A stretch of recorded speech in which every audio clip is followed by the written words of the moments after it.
Entre un avion qui change de plan de vol, un État qui aurait refusé de recevoir ses occupants, un mandat d'arrêt international ou encore des accusations de préparation d'une insurrection civile et militaire, on se croirait tout droit sorti d'un film hollywoodien à gros budget.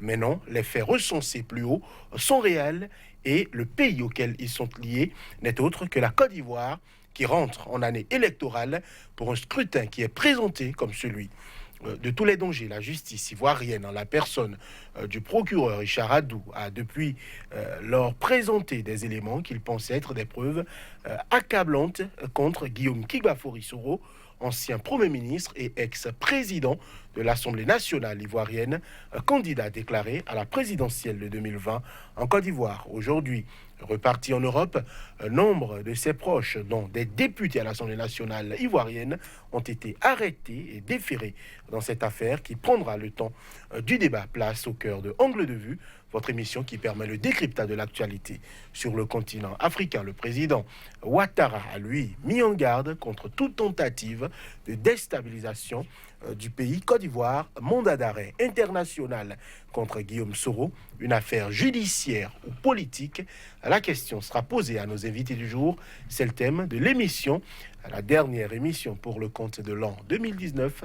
À chacun et à tous, bonjour et bienvenue. On revient juste après l'intermède.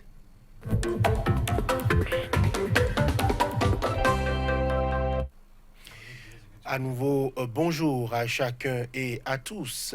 À nos côtés aujourd'hui, d'abord, Lamine Sissé, bonjour. Bonjour. Vous êtes écrivain expert en communication politique. Face à vous aujourd'hui, il est Kofi Dia, bonjour. Bonjour, monsieur. Vous êtes juriste, vous êtes également analyste politique. Lamine Sissé, vous avez suivi avec grand intérêt le déroulé de ces dernières semaines, ces derniers mois, on va même dire en Côte d'Ivoire, au lendemain de la visite du président Macron en Côte d'Ivoire. Donc, c'est une nouvelle affaire qu'on pourrait qualifier d'affaire Soro. Oui, j'ai suivi ça, l'affaire Soro, depuis la rébellion. Les feuilletons continuent.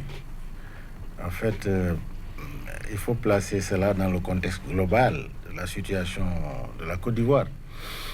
C'est pourquoi moi, souvent, j'interpelle les Africains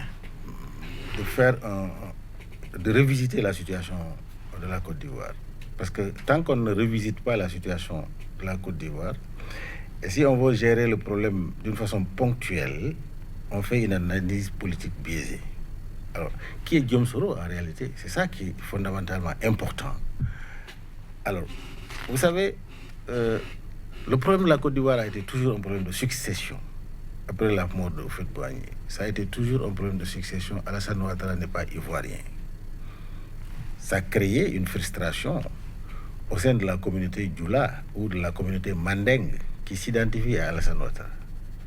Alors, et à cette époque, on est jusqu'à présent, on est dans la construction d'une CEDEAO ouest-africaine des 15 pays de l'Afrique de l'Ouest. Donc nous ne sommes pas dans le temps de l'empire du Mandeng, où tout le nord de la Côte d'Ivoire appartenait à cet empire du Mandeng. Ou quand on voit le Burkina Faso, une partie de Burkina Faso était en Côte d'Ivoire, etc., etc. Donc, Alassane Ouattara n'est pas ivoirien. Ça, les débats ont envenimé, n'est-ce pas? Et ça a créé une division à l'intérieur du pays. Mais maintenant, si on en vient à créer une loi d'exclusion, c'est ça la cause profonde de la rébellion en Côte d'Ivoire. Tout ce qu'on dit, n'est-ce pas, c'est des effets qu'on est en train d'analyser. Mais moi, c'est les causes qui m'intéressent. Quand on est un panafricain, Gbagbo vient au pouvoir, c'est un panafricain, dit-il. Qu'il vient au pouvoir, un panafricain doit pouvoir rassembler les Ivoiriens pour être un, rassembler toute l'Afrique de l'Ouest pour être une entité homogène. C'est ça le combat d'un panafricain.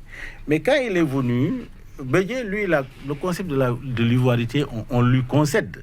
Parce que le concept de l'ivoirité, c'est en fait pour dire, même au Sénégal, c'est ça, avant d'être sénégalais, il faut de père ou de mère. C'est tout à fait normal, quoi. Pour moi, rien n'est gâté là.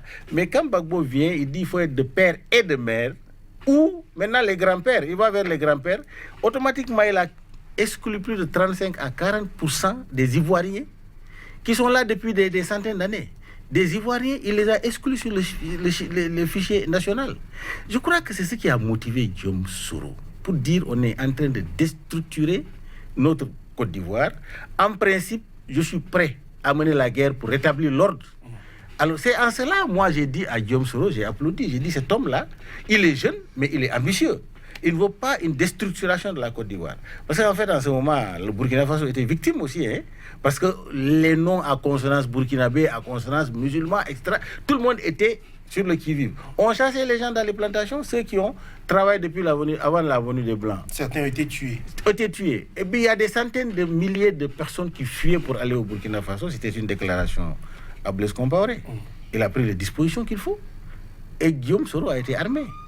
Alors moi, je ne veux pas aller savoir il est armé par qui. Mais moi, ce qui m'intéresse, c'est que son combat était un combat de principe. Et un combat juste. Juste, oui. Voilà. Mais j'applaudissais. Aujourd'hui, on a l'impression que ce Guillaume Soro-là, Hilaire Kofiga, est dans de beaux draps, est-ce qu'on peut le dire ainsi? D'abord, les deux sorties du procureur Richard Adou, un procureur, il est quand même dans son rôle. Il se charge de l'accusation. J'invoque le juriste Hilaire Kofiga. Dites-nous un peu de la sortie du procureur. À quoi peut-on s'attendre? Est-ce que Guillaume Soro a pourquoi pas, on va dire, des craintes pour, pourquoi pas, les prochains jours, les prochains mois? Non, écoutez, je suis aux antipodes des valeurs du sieur Soro, mais cette mascarade n'honore ni les commanditaires ni les exécutants. Donc, le principal ici se veut être le procureur Richard Adou, qui, loin d'être dans un rôle défendant l'intérêt de la société, défend l'intérêt de l'État représenté par Ouattara. Et c'est tordre le cou à sa fonction, à sa mission, à son rôle, qui est de défendre et la veuve l'orphelin, l'intérêt de citoyens, en ne disant que le droit. Et lorsque vous observez là, le personnage lit les accusations fallacieuses retenues à l'encontre de Guillaume Soro, vous sentez qu'il n'est pas à l'aise, il n'est pas dans son aise, il tremblait un peu presque. Et Guillaume Soro, en tant que chef rebelle, n'avait pas manqué d'avoir tout l'arsenal de guerre que l'on tente aujourd'hui d'évoquer. Et là où on sent, et je suis d'accord avec Afoussiata Bamba Lamine, pour faire plaisir à mon ami Lamine Sissé, qui va jusqu'à affirmer sans conférer que nous sommes en présence d'une opération d'espionnage mal montée par Abidjan. Vous voyez le modus operandi en Afrique, notamment en Afrique de l'Ouest, pour nos États africains. Lorsque vous avez été par le passé ami du chef, donc de celui qui détient le pouvoir, et que des intérêts inavoués, inavouables viennent à vous diviser, on tente de passer par tous les moyens pour écarter les uns. Soit c'est un trafic de drogue international, soit c'est un trafic de bébés international, soit ici maintenant c'est la sécurité militaire et civile de l'État qui est en jeu et trafic reporté atteinte. Vous voyez, donc les arguments sont tout trouvés, sont tout forgés pour éviter que ce dernier puisse vous succéder, simplement parce qu'il n'inspire plus confiance et il inspire plutôt la méfiance.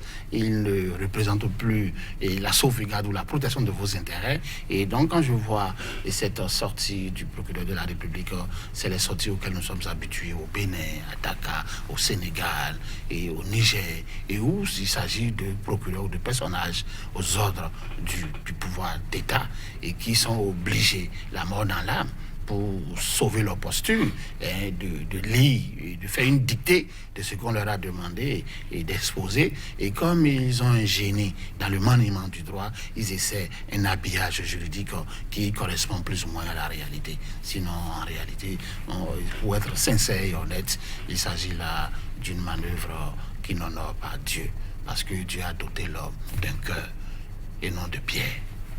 Alors, Lamine Sissé, le procureur, a présenté des photos d'armes qui auraient été retrouvées au domicile donc, de l'ex-président de l'Assemblée nationale qui est accusé de tentative de déstabilisation, entre autres. On parle de blanchiment d'argent, on parle de détournement de deniers publics, on parle d'une résidence. Le timing de toutes ces affaires-là. Non, c'est-à-dire que je ne vais pas commenter cela. Je ne suis pas dans le secret de l'instruction. Je ne suis pas dans le secret. Je n'accuse ni ne blanchit Guillaume Soro. Puisqu'en fait, Guillaume Soro a commis des fautes politiques qu'il faut avouer. J'étais à la place d'Alassane Ouattara, je vais l'abattre. Il a commis des fautes politiques. Il n'est pas stratège, il n'a pas de conseiller politique. Selon vous, c'était donc une erreur Mais c'est une faute, ce n'est même pas une erreur politique. C'est une D'accord. faute. Que lui auriez-vous conseillé? Que lui Mais reprochez-vous c'est-à-dire que le problème est que, moi, son incohérence par rapport au peuple développé. Son incohérence par rapport au peuple ivoirien et à la population africaine. Tu ne peux pas par principe prendre les armes et il y a plus de 3000 morts pour dire rétablir l'ordre.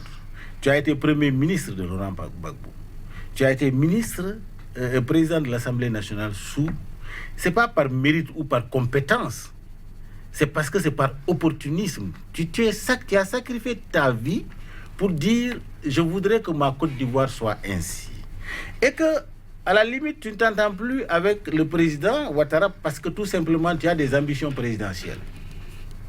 Cela ne te donne pas le droit de renier tous tes principes. Tu vas jusqu'en Suisse pour faire des photos avec Charles Blé Goudé, qui est aujourd'hui un ennemi juré de Ouattara. Tu vas aux Pays-Bas, tu vas chez Gbagbo. Tu fais des communications à dénigrer Ouattara, à montrer que Ouattara, les autres c'était les meilleurs. Tu t'es trompé, tu demandes pardon. Mais tu te mets dans quelle situation toi-même? Tu te mets dans la situation de sainteté? Mais je vais t'abattre. Moi, je m'attendais à cela. Donc, que ce soit au montage, c'est la vérité, moi, je ne calcule pas cela. Il a commis une faute politique et il s'est mis dans une situation inconfortable. J'aurais été à sa place. Moi, je veux préserver ma dignité et être cohérent avec mes principes de combat politique et de combat en tant que rebelle. Je vais aller vers le peuple ivoirien, susciter le suffrage du peuple ivoirien. Mais Guillaume Soro, il est pressé pourquoi? Un jeune, tu es pressé pourquoi? Mais je prends mon temps, moi. Je travaille à ce que, quand cette classe politique qui est de d'autres générations, d'après avant 1960 partira, je dirais, moi je viendrai pétri d'expérience pour mon pays. Mais on ne peut pas aller par dénigrement, avoir le pouvoir, et tu te renies toi-même. C'est-à-dire que tu avales et puis tu vomis. Et tu prends encore... Donc selon vous, Soro, il est allé très tôt à la conquête du pouvoir d'État. Non, c'est la manière. On peut aller très tôt à la conquête du pouvoir d'État et attendre son tour, que le peuple ait confiance en toi. Mais ce n'est pas par des subterfuges. C'est-à-dire qu'en fait, tu penses que Soro, il a confiance à Gbagbo, il a confiance à Blé Goudé, c'est pourquoi il est parti le rencontrer? Non, parce qu'il veut le fauteuil présidentiel. Qu'est-ce qu'il lui vaut le fauteuil présidentiel? Donc ce monsieur-là est prêt à brûler la Côte d'Ivoire alors. Parce qu'à sa place, je n'aurais pas les mêmes méthodes et les mêmes manières. Ouais. C'est pourquoi quand cet arsenal est sorti contre lui, j'ai dit c'est lui qui l'a cherché. Je serai à la place du président Ouattara, je vais le museler, c'est-à-dire que je vais le neutraliser. Voilà. C'est ça la vérité. Votre avis est clair. Hilaire Kofiya, vous êtes en train de sourire. Je n'aimerais pas forcément savoir pourquoi. Il y a un enregistrement sonore d'environ 7 minutes. Visiblement avec des propos accablants pour Guillaume Kiba-Fori-Soro. Sa défense en la personne de Maître Afoussiata Bomba a dit que l'audio datait de 2017. Donc la défense de Guillaume Soro ne contestait pas l'existence de cet audio-là, mais ils estiment que l'audio aurait été modifié ou charcuté à dessein pour orienter l'opinion et accabler l'ancien président de l'Assemblée nationale. Ils estiment que l'audio est beaucoup plus long que ça et qu'il devrait bientôt révéler la teneur de ces propos-là. On a l'impression qu'il y a, quand par exemple on voit l'affaire dite des écoutes aussi au niveau du Burkina Faso, on a l'impression qu'il y a, comme qui dirait, du soufre autour de Guillaume Kiba-Fori-Soro. Qu'est-ce qui pourrait expliquer, on va dire, ces démêlés judiciaires-là qui pourraient, on va dire, qui se multiplient contre lui? Il y a un adage populaire qui dit que qui veut tuer son chien l'accuse de rage. Et comme le fait si bien le camp Soro, il est vrai qu'il reconnaît l'authenticité de l'enregistrement. Ils estiment que cela a été incomplet et date de 2017. Et donc, pour jeter de l'opprobre sur l'ambition présidentielle de Guillaume Soro, il fallait retourner dans le passé et rechercher des éléments attentatoires à sa bonne foi ou à sa présidentialité ou à ses ambitions de briguer le mandat présidentiel, et c'est ce qui a été fait. Mais contrairement à mon vis-à-vis Lamine Cissé, qui justifie les allers-retours politiques de Guillaume Soro par le traitement à lui accordé ce jour. Et c'est oublier ou ne pas reconnaître que le politique est un animal rampant et qu'il ne va que là où ses intérêts sont appelés. Et Ouattara par le passé l'a fait. Et le seul qui est resté droit dans ses bottes et qui a tourné droit à la France et que la France a voulu déposer à la CPI, à Pounon Gbagbo, et qui reste là et aujourd'hui observe le spectacle. Mais Guillaume Soro, pour le rejoindre, ne devait pas être surpris dans la mesure où, lorsqu'il va rencontrer Blé Goudé, qui est un adversaire d'hier, a dit il fâche forcément le chef. Il fâche le chef, même si d'aucuns tentent de dire qu'il savait qu'un traquenard se préparait contre sa venue et qu'il a choisi d'aller en Côte d'Ivoire pour montrer à l'opinion publique que, en réalité, l'actuel puissant de l'instant de la Côte d'Ivoire lui en veut et c'est organisé et orchestré à dessein. Mais savez-vous, le point commun qui y a entre la politique et la comédie, c'est le mensonge. C'est le mensonge. Et Lamine Cissé l'ignore. Ils mentent tous. Et en politique, ne pas dire la vérité est une indignité. Alors qu'en comédie, tout est permis. On peut inventer tout. C'est des menteurs. C'est un lot, j'allais même dire, c'est une quinzaine de dirigeants corrompus et vendus et qui se servent du peuple pour arriver au pouvoir. Et une fois au sommet de l'État, leurs intérêts sont en avant de l'intérêt du peuple. Le peuple reste juste un instrument. Donc, je vous ai dit au départ, je n'achète pas les idéaux ni les opinions politiques de Guillaume Soro, mais on sent que c'est le bâton que lui et CSB ont utilisé hier pour écarter et Bago, le professeur, qu'on tente d'utiliser aujourd'hui pour l'écarter. Sinon, le pouvoir, il n'y a pas d'âge pour briguer la mandature. Et que l'on soit jeune, âgé de 40 ans, on peut briguer. On a vu Macron à 39 ans qui brigue aujourd'hui la République française. En quoi Guillaume Soro est pressé d'être président de la Côte d'Ivoire? Non. Voilà. Je veux une contradiction, hein? Oui. Parce qu'en fait, il a des choses que je ne peux pas laisser passer sur la télévision, parce qu'il est en train de caricaturer la politique qui n'est pas la politique. Il a dit que le politique est un animal rampant, les politiciens. Non, c'est pas ça. Il est un constat. Non. Ce n'est pas une affirmation. C'est un constat. Qui tu as vu? Quelle politique? Je te coupe parce que je ne suis pas intervenu. Parce que d'entrée de jeu, je te coupe tout de suite parce qu'il est en train d'interpréter ou il veut donner une coloration biaisée, erronée à ma façon de penser. Il dit aucun politique africain n'est resté droit dans ses bottes, convictionniste. Tous rampent. Ils vont là où leurs intérêts les appellent et c'est ce qui se passe aujourd'hui. Donne-moi un seul exemple, à part Nelson Mandela, à part Léopold Sédar Senghor, qui sont aujourd'hui des exemples et des monuments et d'un certain équilibre politique, que à part ceux-là, il n'a qu'à donner des exemples.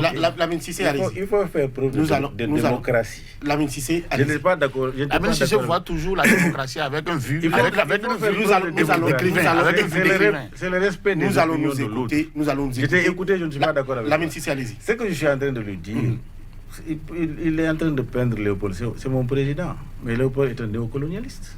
Il pense que Léopold a fait quoi? Il a fait la politique de la France. Il a attrapé Moudia, qui est un patriote, un panafricain, il l'a mis en prison. Non, arrêtons. Ça dit qu'il faut connaître. La politique n'est pas le mensonge. Les gens vont avec leur comportement mensonger à la politique. Au contraire, c'est la personne qui se dénature. Mais la politique, tu sais, la politique, elle est abstraite. C'est des instruments qui permettent de développer, de donner à manger, de rendre la vie facile aux populations. C'est ça la politique. Mais ça ne peut pas être du mensonge. Mais sous nos cieux, sous nos cieux, et c'est ce que Hilaire Kofidi a dit, c'est perverti. Donc c'est les hommes qui sont pervertis, c'est pas la politique. C'est ce que je suis en train de dire. Il faut faire la dichotomie entre le comportement des personnes et ce que la politique demande. La politique, c'est le développement, c'est amener de la vertu, c'est la justice pour tous. C'est ça la politique. Et tous ceux qui viennent là, dans le projet de société, c'est ce qu'ils disent. Parce que c'est ça qui est la politique. Mais ils vont avec leur caractère et leur comportement. Donc il faut attaquer les hommes politiques dans leur caractère et leur comportement, non pas attaquer la politique. Donc moi, je ne veux pas que cette jeunesse montante, parce que tout politicien est un menteur, ou que la politique, c'est le mensonge, c'est celui qui sait mentir qui fait la politique. Non. la politique, c'est une vertu, c'est l'adoration de Dieu. Celui qui fait la politique dans son sens étymologique, tu es en train de travailler pour aider le peuple et amener le peuple au développement, le peuple lui-même. Donc c'est ce que je voudrais relever. Maintenant, il est en train de peindre Gbagbo comme un saint. Gbagbo n'est pas un saint du tout. Gbagbo n'est pas un saint. Gbagbo, c'est quand est-ce qu'il s'est révélé? Le problème de Gbagbo, la CEDEAO n'est pas d'accord avec Gbagbo, d'une manière globale. L'Union africaine, sauf quelques chefs d'État, mais ont pris position contre Gbagbo. Les Nations Unies, c'est les mandats des Nations Unies qui ont amené la France pour sauver la Côte d'Ivoire, sous la demande de la CEDEAO et de l'Union africaine. Mais alors, il faut pas qu'on pense que c'est la France qui est levée pour venir cueillir quelqu'un chez nous. Non. Il y a des gens qui vont jusqu'à comparer Gbagbo à Kadhafi, mais quand même c'est de l'insulte. On insulte Kadhafi. Il dit en Afrique, il n'y a pas. Nous avons vu Sékou Touré, c'est une preuve. Kwame Nkrumah, c'est des preuves. Thomas Sankara, Rawlings à côté, c'est des preuves. Nous avons des patriotes africains qui n'ont pas la possibilité de venir à la télévision là, qui n'ont pas la possibilité de parler. Mais il y a tellement d'honnêtes hommes en Afrique et de patriotes africains qui aujourd'hui, quand ils ont la possibilité d'accéder au pouvoir, ils peuvent changer le cours des choses. Donc travaillons à ce que nos dirigeants soient de vrais patriotes. C'est ça le problème. Nous avons la malchance d'avoir la majorité de nos chefs d'État qui sont d'abord des marionnettes et qui viennent avec une mauvaise intention, qui sont prêts à mettre la corde au cou du peuple et de remettre aux autres et de vivre.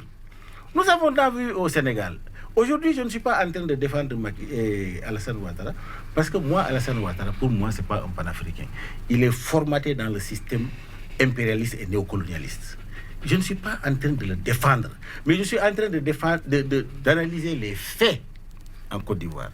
Et quand je voudrais l'analyser avec lucidité. Lucidité pour savoir qui est Guillaume Soro, quelle est sa responsabilité, quelle cohérence dans sa démarche. Et je trouve une incohérence totale dans sa démarche. Alors quand il dit la comédie, mais la comédie, c'est de l'art qui fait passer les messages. La comédie, tout comédien passe un message par le rire, mais les messages sont vrais. Donc la comédie participe au développement de nos entités, participe au développement en dénonçant. La comédie dénonce, la comédie informe. La comédie, à part la comédie, on atteint les objectifs. Donc, on ne peut pas penser que la politique et la comédie, c'est la poubelle. Non. C'est que nous sommes en danger quand on passe comme ça. Alors, je suis d'accord avec lui quand il dit les gens utilisent, comme au Sénégal, comme au Bénin, ailleurs, on utilise des subterfuges des lois pour écarter des hommes qui sont extrêmement populaires, des hommes honnêtes. Alors, moi, je ne suis pas à faire ce parallèle entre ce parallèle avec le cas de Guillaume Soro. C'est pourquoi je dis que je suis très mesuré. Guillaume Soro peut être coupable comme il peut être innocenté. De toute façon, il n'y a pas encore eu procès. Non, il n'y a pas procès. Bon, maintenant, je dis les motifs. Moi, je serai à la place de Ouattara. Je vais neutraliser le rebelle là. Parce qu'en fait, je ne peux pas permettre à ce monsieur-là, les gens que nous avons combattus hier, il va faire un lien avec ces gens-là à l'extérieur du pays. Donc, il me place dans une position d'ennemi, de personne à abattre, parce qu'il a commencé les dénigrements. Il attaque Alassane Ouattara verbalement. Il dit qu'il n'est pas humble. Il n'a qu'à avoir la pire. J'ai vu ces communications contre la personne à qui tu disais c'est mon mentor. La personne à qui tu disais, tant qu'il est là, moi, je n'ai pas besoin du pouvoir. La personne à qui tu adulais. Alors, je dis, il a trop poussé le bouchon et il n'a pas été stratège politique. Il manque de conseillers politiques. Je le conseillerais, moi, à sa place, je leur ai dit, calme-toi, va vers le peuple ivoirien, construis ton nid petit à petit, va convaincre les gens par les mots, par le verbe, par tes projets. Si ça passe cette fois-ci, c'est bon. Si ça ne passe pas, prochainement ça passera. Que d'aller vraiment te mettre en question pour tout simplement abattre quelqu'un qui est au pouvoir aujourd'hui. Je dis que c'est une faute politique. Voilà. Alors, Hilaire Kofidia, je vais vous poser une autre question. On a l'impression aussi qu'en Côte d'Ivoire, beaucoup d'élus du peuple ont maillé à partir avec la justice. Au moins 5 députés pro-Soro ont été pris, déposés en prison dans ces affaires-là, alors que normalement, les députés bénéficient d'une immunité parlementaire. La question a bien d'être posée. Certains estiment même que Guillaume Soro ne peut pas être poursuivi si on ne consulte pas aussi bien le Parlement que la Cour suprême, puisqu'il a eu à occuper les plus hautes fonctions de l'État. Et donc, cela justifierait, comme qui dirait, une cabale contre sa personne et aussi un recul démocratique par rapport aux difficultés de plusieurs élus de la nation qui ne peuvent être interpellés ou déposés en prison que suivant un canevas préétabli par la loi. Oui, lorsque la politique vient à se greffer sur le droit, on tombe drastiquement dans une zone de non-droit et donc non-respect et de la loi qui doit rester la boussole à tout individu. C'est pour cela que les politiciens, qu'ils soient mensongers ou véridiques sur le ciel laminien, et estiment que l'immunité parlementaire ne servirait à rien. C'est-à-dire, quand on est un homme politique honnête, on bafoue le droit, on piétine le droit, en estimant que l'immunité parlementaire ne sert à rien et en allant chercher de motu proprio, de plein gré des individus et les déposer en prison, on risque, à défaut de les chercher, de faire en sorte qu'ils soient loin de leur patrie. Voyez-vous. Et pour répondre un peu à mon vis-à-vis, si du haut du ciel, c'est pas moi qui le dis, c'est Alain Edouard. On n'a que des politiques véridiques sous le ciel de Lamine Cissé. Si du haut du ciel, Dieu ne regardait que les hommes politiques, dit-il, il oublierait lui-même le don qu'il a fait aux hommes d'un cœur.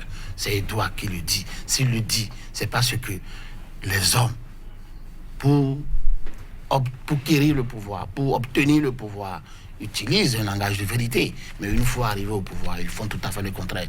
Je ne voudrais pas citer l'exemple de mon pays. Je ne voudrais pas citer l'exemple de mon pays défendant corps et âme une justice indépendante, une assemblée et réduisant les pouvoirs du président. Je ne voudrais pas citer dont on a aujourd'hui tout à fait le contraire. Et vous le faites bien en disant ceci. Et les 5 qui sont recherchés sont pro-Soro, n'est-ce pas? Et les pro-Ouattara, ils sont sains. Ils sont sains. Ils sont tellement vertueux, ils sont tellement droits, honnêtes, que dans le Gotha politique ouattarien, il n'y a que des hommes politiquement honnêtes. C'est la théorie de Lamine. En politique, les gens honnêtes dépassent ceux qui tordent le cou à la vérité. Vous voyez, on sent que c'est le seul moyen dont malheureusement ils disposent pour déposer leurs adversaires et pour éviter la compétition. Et pour faire en sorte que ça soit toujours les mêmes qui confisquent le gâteau présidentiel ou qui ne pensent plus à penser la gestion de la cité telle qu'on l'a enseigné dans les facultés de sciences politiques. Ce n'est pas ce à quoi nous assistons, c'est plutôt ce que dit si bien Lamine Cissé, c'est penser le développement, c'est penser servir le peuple, c'est faire en sorte que le peuple puisse se sentir concerné et que les intérêts du peuple soient en avant sur l'intérêt personnel. Mais malheureusement, dans nos États africains, et ce qui fait que la France continue de rester notre patrie, notre colon, notre maître, et vient nous dicter des leçons, c'est parce qu'on a élu des hommes qui en réalité ne sont que des disciples de ceux-là. Et on vient, même sur nos sols, ne m'interromps pas, on vient, même sur notre territoire, nous dicter des leçons de démocratie et d'état de droit et de pratique. Et Guillaume Soro, il le fait bien en disant qu'il estime que Macron serait courageux pour dire à Ouattara que normalement il doit privilégier la démocratie et la démocratie permet la compétition de façon équitable. Voilà. Alors, Lamine Cissé, l'opposition ivoirienne dénonce des dérives dictatoriales du pouvoir. Dans un communiqué de la plateforme Coalition pour la démocratie, la réconciliation et la paix, CDRP, emmenée par l'ex-président Riconon Bédier. Est-ce que, selon vous, il n'y a pas effectivement, depuis quelques mois, une restriction du champ démocratique en Côte d'Ivoire? Bon, selon la théorie cofidienne, vraiment, il accuse sans preuve. Lui, il est en train d'accuser déjà. C'est ça, la théorie cofidienne, quoi. Bon, maintenant, il y a, en dehors de cette théorie-là, il y a une très infime minorité des hommes qui sont dans la politique, qui émergent. Une minorité. On ne peut pas prendre une minorité pour dire que tous ceux qui sont dans la politique sont sales. C'est ça que je suis en train de lui faire comprendre. Qu'en Afrique, on a des valeurs. On a des gens qui sont pétris de valeurs, qui n'ont pas l'opportunité d'être là où ces gens-là sont. C'est ce que je suis en train de lui dire. Mais lui, il n'est pas honnête. Il va dire, lui, si toi, tu vas faire la politique, c'est ça que tu vas faire. Mais toi, tu es en train de défendre les valeurs sur le plateau. Donc toi, tu es parmi les patriotes qui t'écoutent, qui sont d'accord avec toi, qui veulent qu'on défende les valeurs. Excusez-moi. Moi, j'ai fait presque 30 ans de militantisme politique. J'avais 17 ans quand j'ai milité, moi. Mais moi, je n'ai jamais menti. C'est-à-dire que mon parti, on n'a jamais pris le pouvoir. On s'est battu, on a enfermé les autres, on a emprisonné, on a jeté des autres, d'autres sont morts. Mais ils ont préféré mourir que d'aller mentir au peuple. Mais il y en a plein, ils n'ont pas accès au pouvoir. C'est ce que je te dis. Nous avons des patriotes en Afrique. Nous avons des valeurs en Afrique, mais nous avons des squelettes qui nous gouvernent. C'est-à-dire que des gens qui sont des marionnettes, qui n'ont aucune valeur, qui s'en foutent des populations qui nous gouvernent. Si nous avons de vrais patriotes qui nous gouvernent aujourd'hui, l'Afrique n'allait pas être là aujourd'hui. Cette union africaine serait faite depuis. Les problèmes, les tergiversations au sein de la CEDEAO même, qu'est-ce qui amène ça là? Parce que nous avons des dirigeants, d'autres tirent à gauche, d'autres tirent à droite. C'est ce que je suis en train de dire. On dit la même chose, Hilaire Kofi, mais je ne veux pas que vous faites l'amalgame en pensant que l'homme politique est mauvais. Non, c'est le comportement de l'homme politique. C'est le comportement de l'homme politique. Alors maintenant, nous allons écouter la ministre. Maintenant, je voudrais répondre à ma question. Je voudrais dire que, évidemment, l'opposition doit avoir cette position-là. Si j'étais dans l'opposition en Côte d'Ivoire, j'allais dire que Alassane Ouattara est en train de restreindre les libertés. Parce qu'on a vu par ailleurs au Sénégal, où on a enfermé Karim Wade, on enferme les gens parce que tout simplement on veut sauver une certaine élection prochaine. Donc Alassane Ouattara, je ne peux pas dire que c'est un dictateur ou il n'est pas un dictateur. Mais en tout cas, le peuple, la politique, c'est-à-dire que les acteurs politiques ivoiriens ne sont pas d'accord avec lui. Alors, il faut chercher le consensus. Et j'ai l'impression qu'il n'est pas quelqu'un qui va vers le consensus. Parce que, vous avez le cas du président de Koufou, le président du Ghana. Il a voulu faire un référendum pour réviser la Constitution. L'opposition n'est pas d'accord. Il a dit non, je ne peux pas le faire seul sans un consensus.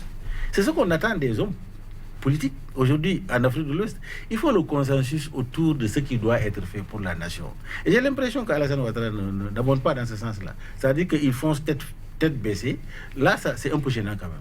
Ça gêne. Alors si l'opposition se lève pour dire qu'il y a la dictature, qu'on a payé, etc., je pense qu'ils ont raison. Ils ont raison de le dire.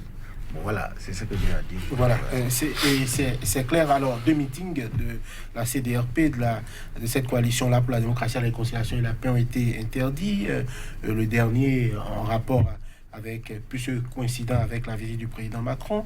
Que doit faire le régime d'Abidjan aujourd'hui? Quelles sont les priorités, les leviers sur lesquels il faut appuyer pour, on va dire, faire baisser la tension? Parce qu'on a l'impression que c'est un peu chaud actuellement en Côte d'Ivoire. Non, le régime d'Abidjan doit faire preuve de pacification, mais il est plutôt dans un schéma d'étouffement de l'expression de la liberté. Il est en train de vouer au pilori la démocratie, que l'on a obtenu la mort dans la main, parce que c'est l'un des pays où la gestion de l'État appelle forcément une tuerie remarquable et remarquée. Mais c'est dommage qu'on en arrive là, parce que cela repose sur l'idée selon laquelle on est en présence d'une lutte d'intérêt déguisée en débat de grands principes, comme le fait mon vis-à-vis. Il trouve que les hommes ne font pas bien, mais il ne veut pas qu'on les dénonce, mais il veut qu'on continue de les accompagner, et un peu comme ce qui doit être fait.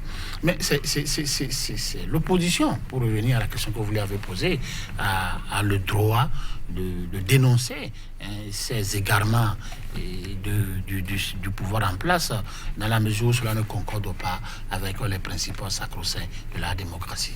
Et l'opposition est dans son rôle.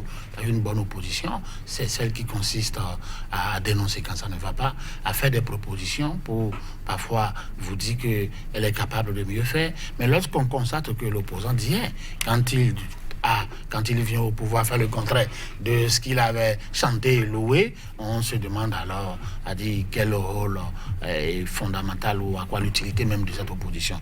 Maintenant, l'opposition ne peut pas rester les bras croisés par rapport à tous ceux qui est contraire à l'idéal démocratique. L'opposition ne peut pas rester les bras croisés par rapport à tout ce qui est contraire à la sauvegarde, à la protection des droits humains, et notamment le droit à l'expression. Et c'est dans nos États qu'on est habitué à voir des télévisions et à avoir des chaînes de radio supprimées, à avoir des chaînes de télévision coupées, ou à avoir des signaux décryptés. Vous voyez, c'est des stratégies. Et puis, on copie. Aujourd'hui, on est en train de copier ce qui s'est fait au Bénin. La Côte d'Ivoire copie le Bénin. Le Sénégal a copié un peu le Bénin. Mais on copie les actes politiques dans la médiocrité. Or, les actes politiques, on parle plus et militent dans l'usage abusé et usé du mensonge. Et c'est ce que j'ai dit. On peut bien servir le peuple tout en étant honnête. Et malheureusement, ceux qui sont honnêtes n'ont pas les moyens pour accéder au sommet de l'État. Ceux qui sont honnêtes n'ont pas les moyens pour accéder au sommet de l'État. Et ceux qui ont les moyens, la plupart du temps, je n'en rencontre pas qui sont honnêtes. Et à moins qu'on nous rencontre des gens comme Cissé ou des Lamine Cissé dans toutes les rues. Et c'est en cela que Lamine Cissé et vous rejoignez. Lamine Cissé, je vais vous poser une autre question, notamment la réforme de la CEI, qui n'est pas consensuelle. Vous parliez de consensus tout à l'heure. L'opposition continue de dénoncer une réforme partisane donc de la CEI. Non, c'est-à-dire que ça met mal à l'aise. Parce que franchement, une démocratie, dans la transparence, la démocratie doit mettre à l'aise tout le monde. Voilà. Les processus de démocratisation, les instruments qui conduisent à la démocratisation, excusez-moi, je suis un peu allumé, qui doivent permettre de créer un consensus. Et ce consensus-là, autour des éléments, des instruments. Le processus électoral, si c'est biaisé, tout est biaisé. Et notre problème, c'est ça. Donc il y a des craintes. Il y a des craintes sur la présidentielle de 2020 en Côte d'Ivoire. S'il n'y a pas de consensus autour des instruments il y a forcément de démocratisation, il y a un problème. Mais le pouvoir, celui qui a le pouvoir, Alassane Ouattara, c'est lui qui doit rassurer tout le monde. C'est lui qui doit amener tout le monde à la table de négociation pour que ça soit transparent. Et que, au lendemain des élections, que même l'opposition comprenne que vraiment, ça là, c'était clair. Mais si déjà il y a des suspicions avant, c'est-à-dire que les élections c'est en amont et en aval. Si l'aval pose des problèmes, l'amont va poser des problèmes. Et le résultat, ça va influer sur le résultat. Alors c'est ce que nous demandons aux chefs d'État, y compris Alassane Ouattara. Mais quand même, c'est-à-dire que on dit la vitalité de la démocratie. Nous sommes en train de mener une démocratie qui est élitique. C'est les élites qui sont en train de conduire la démocratie. Mais c'est le peuple. Ce peuple n'est pas encore réveillé dans cette démocratie conventionnelle qui est copiée-collée, qui viennent. C'est-à-dire que nos instruments de gouvernance, qui sont des instruments de gouvernance néocolonialistes, qui ne sont pas proches des populations. Sinon, tu penses que dans un pays ou dans les pays où nous avons copié en France, on peut faire ces manières-là en France? C'est pas possible. Pourquoi nous le faisons chez nous? On ne respecte même pas le peuple. Donc, la classe politique, que ce soit de l'opposition ou de la mouvance, ils doivent se donner du respect, suffisamment de respect. Et comprendre que l'enjeu, c'est le pays. L'enjeu, ce n'est pas Alassane Ouattara ou c'est autre chose. L'enjeu, c'est le pays. Alassane Ouattara il a intérêt à jouer le jeu de la transparence. Un Konan Bédié qui a été chef d'État, qui a duré, etc., avec qui il était allié, quand même, asseyez-vous. Si vous ne vous entendez pas pour créer le RHTP, mais entendez-vous au moins dans les principes, dans la conduite des principes de la démocratisation, que tout soit transparent.